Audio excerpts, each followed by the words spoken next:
জন্মবার্ষিকী উপলক্ষে সকলকে শুভেচ্ছা অভিনন্দন। বাংলাদেশ মানবাধিকার নাট্য পরিষদ গাইবান্ধা জেলা শাখার পক্ষ থেকে আমি যখন থেকে অনুষ্ঠানটা দেখছি আমি মুগ্ধ হয়ে গেছি, কারণ খুব প্রাণবন্ত অনবরত একটি অনুষ্ঠান, সে করে সংস্কৃতির চর্চা হচ্ছে এখানে। আমি সবিনয়ে অনুরোধ করতে চাই আমাদের গ্রামীণ জিয়ার কাছে আমাদের হারিয়ে যাওয়া সেই সংস্কৃতি। আমরা ছোটবেলায় দেখেছি বিয়ের হলুদ মাখা অনুষ্ঠান থেকে বধূ বরণ, জামাই বরণ এবং বিয়ের আসরে বর পক্ষ কনে পক্ষ উভয় পক্ষে যে তাৎক্ষণিক যে লোকজ গানগুলো, এইটা যেন আবার ফিরে আসে এবং আমাদের লোকজ সংস্কৃতির যে বাদ্যযন্ত্রগুলো আছে, একতারা, দোতারা, খোল, করতাল, মৃদঙ্গ, সানাই, সেতারা, এগুলো যেন আবার আমাদের গহনে ফিরে আসে।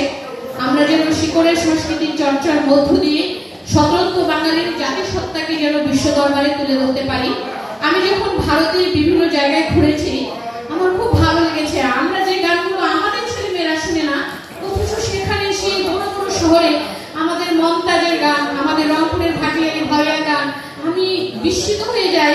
অথচ আমাদের ছেলেমেয়েরা এই গানগুলো শুনে না, তারা কতটা গভীর মনোযোগ দিয়ে শুনছে।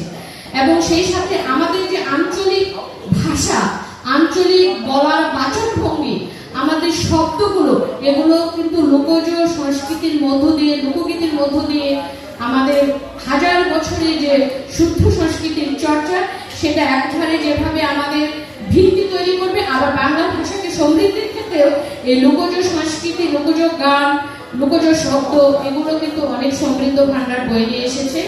আমরা বাঙালি হিসেবে স্বতন্ত্র জাতিসত্তা এবং আমাদের দেশে অনেক ভাষা এবং অনেক জাতিসত্তার মানুষ রয়েছে। আমি প্রত্যেক জাতিসত্তাকেই শ্রদ্ধা জানাই তাদের নিজস্ব শিকড়কে বিশ্ব দরবারে তুলে ধরার জন্য। আমি বিশ্বাস রাখি গ্রামীণ জিয়ার যে অনবরত অবদান রাখছে লোকজ সংস্কৃতির ক্ষেত্রে, লোকসঙ্গীতের ক্ষেত্রে, এটা একদিন এই গাইবান্ধায় এই বিষয়টা নিয়ে একদিন গবেষণা হবে যারা লোকজ সংস্কৃতি নিয়ে কাজ করে। আমরা বিভিন্ন সময় দেখেছি আমাদের কাছেও বিভিন্ন ইউনিভার্সিটির স্টুডেন্টরা আসে, তখন কিন্তু আমরা একটা পরিচয় দিতে পারবো যে আমাদের একজন আছেন। ওখানে গেলে এই গাইবান্ধা অঞ্চলের যে শুদ্ধ লোক সংস্কৃতি বা লোক সঙ্গীতের যে আমরা গবেষণামূলক কাজগুলো হবে, সেখানে গ্রামীণ জিয়ার একটা অবদান থাকবে এই বিশ্বাস রাখি। আর এই প্রতিষ্ঠান ধীরে ধীরে এগিয়ে যাক, বাংলাদেশ মানবাধিকার নাট্য পরিষদ এই প্রত্যাশা ব্যক্ত করে সকলকে ধন্যবাদ।